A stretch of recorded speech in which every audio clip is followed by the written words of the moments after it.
Youth കോൺഗ്രസിന്റെ ഒരു വയനാട് ഫണ്ടുമായി ബന്ധപ്പെട്ട് ഇതുവരെ നൽകാതെ ഗ്രൂപ്പ് പോരിന്റെ പേരിൽ അമ്പലപ്പുഴ വലിയ തർക്കം നടക്കാണ്. പാവങ്ങൾക്ക് വേണ്ടിയിട്ട് തിരിച്ച് കാശാണ് യൂത്ത് കോൺഗ്രസിന്റെ. അത് അവരുടെ സ്ഥിരം പരിപാടിയല്ലേ, അവരുടെ സ്ഥിരം പരിപാടിയല്ലേ. ഇതിന് പല കാര്യങ്ങൾക്ക് വേണ്ടി പിരിച്ചിട്ട് കൊടുക്കാതിരിക്കുക എന്നുള്ളത് സ്ഥിരം പരിപാടിയാണ്.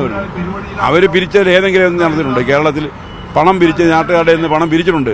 പിരിച്ചത് ഏതെങ്കിലും ഒരു കാര്യം നടപ്പിലാക്കിയിട്ട് നമ്മുടെ മുന്നിലുണ്ടോ? ഉണ്ടോ? വീട് വിൽക്കാൻ വേണ്ടി കാശ് പിരിച്ചു, വീട് കൊടുത്തിട്ടുണ്ടോ? സുനാമി വന്നപ്പം കാശ് പിരിച്ചില്ലേ? എന്തെങ്കിലും ചെയ്തിട്ടുണ്ടോ? അതൊക്കെ അവര് പറയും. അവര് സർക്കാരുമായിട്ട് സഹകരിക്കാൻ അവർ തയ്യാറല്ല. എന്നിട്ട് അവര് പറയും ഞങ്ങൾ സ്വതന്ത്രമായി ചെയ്യുകയാണ് എന്ന് പറയും. എന്നിട്ട് പിരിച്ചെടുത്തു കഴിഞ്ഞാലോ, പിരിച്ച് കയ്യിൽ അവിടെ കാശ് വന്നു കഴിഞ്ഞാൽ പിന്നെ കൈമാറി ഏതിനാണ് പിരിച്ചതെന്നൊന്നും നോട്ടമില്ല. അവരുടെ വിനിയോഗിക്കും. അത് ഒരു പുതിയ വാർത്തയല്ല. പണ്ട് പോലെ കോൺഗ്രസ് യൂത്ത് കോൺഗ്രസ് ചെയ്തുകൊണ്ടിരിക്കുന്ന പണി ഇതാണ്. അതിപ്പോ ചെയ്തുകൊണ്ടിരിക്കുന്നു. വലിയ തർക്കം ഇപ്പോൾ നടക്കുകയാണ്. കുട്ടനാട് സീറ്റ് ഏറ്റെടുക്കുന്ന SNDP ഉൾപ്പെടെ പലതവണ പാർട്ടികൾ ആവശ്യപ്പെടുകയും ചെയ്തിട്ടുണ്ട്. അപ്പൊ അങ്ങനെ തർക്കങ്ങൾക്ക് അവവാദിപ്പാണല്ലോ അതിപ്പോ അവരുടെ തർക്കങ്ങൾ നടന്നിരിക്കല്ലേ, SDPയിലെ തർക്കം നടന്നുകൊണ്ടിരിക്കുകയല്ലേ. അതെ, ആ തർക്കം തീരട്ടെ. തർക്കം തീരുമ്പോൾ നമുക്ക് ആലോചിക്കാം എന്ത് വേണമെന്നുള്ള കാര്യം.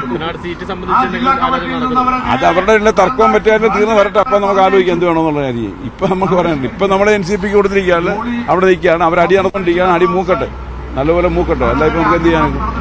അവര് പരിഹരിച്ച് മര്യാദയ്ക്ക് പോകാൻ വേണ്ടിയല്ല ഒരു സീറ്റ് നമ്മൾ കൊടുത്ത് അവിടെ നമ്മൾ ജയിപ്പിക്കുകയും ഒക്കെ ചെയ്തു. അപ്പൊ അതനുസരിച്ച് ആ മണ്ഡലത്തിലെ വികസന പ്രവർത്തനങ്ങളെല്ലാം ശരിയായ രൂപത്തിൽ നടത്തി മുന്നോട്ട് പോകാന്നുള്ള സമയം സ്വീകരിക്കുകയല്ലേ വേണ്ടത്. അവിടെ 5-6 പേരേ ഉള്ളവർ തമ്മിൽ അങ്ങോട്ടും ഇങ്ങോട്ടും അടിയും ബഹളവും ആയിട്ട് നടക്കുകയാണ്. അതൊക്കെ അവസാനിപ്പിച്ച് അവർ മര്യാദയ്ക്ക് പ്രവർത്തിക്കട്ടെ. വികസനമുണ്ട്. വികസനം നല്ലപോലെ ഏറ്റവും കൂടുതൽ നമ്മുടെ ജില്ലയിൽ വികസനം നടക്കുന്ന മണ്ഡലം അതാണ്, അവിടെയാണ്. ശരി, പക്ഷെ അതിനെല്ലാം ഒന്ന് കോർഡിനേറ്റ് ചെയ്ത് പെരിയാർ രൂപത്തിൽ കൊണ്ടുപോകാൻ വേണ്ടി അദ്ദേഹത്തിന് കഴിയുന്നില്ല എന്നുള്ളതാണ്. വികസനമുണ്ട്.